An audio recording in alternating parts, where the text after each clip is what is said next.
Now that you're all logged into your Benchmark Universe account, let's look at navigating your benchmark dashboard. So let's first of all look at your system check. You can click this and see how your system is going to respond. I have all green check marks, and that's exactly what you want to see.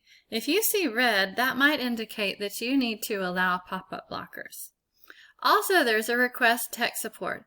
This support request goes directly to Benchmark for support.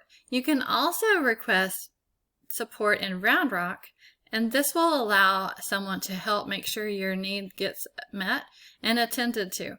That link can be found on your Round Rock ISD desktop using the red plus sign, which is called a Chairwell request. Let's go back to the Benchmark dashboard by clicking on the icon. And now let's look for a few more things. You'll notice over here in the left are some settings, such as your name, your login, and inbox.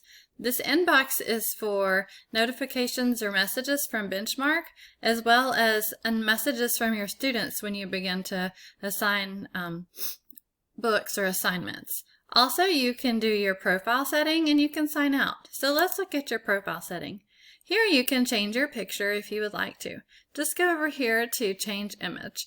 We ask that you do not change your password. That'll cause issues with logging on since we use ClassLink to help facilitate that. Let's go back to your dashboard. You notice in the middle that you have your resources. A blue arrow will show you all the resources that you have in your dashboard. The last thing I want to point out is that you have a question mark icon. And this is where you can go for quick help. You could search using this toolbar. You could look through the different levels that you might have questions about, or there's also support by looking in these top drop-down choices. So you can see here, there's lots of things to help you get started. We're going to go back to Benchmark now. This opens in its own tab, so I'm just going to go back to my Benchmark Universe tab, and here I am back to my dashboard.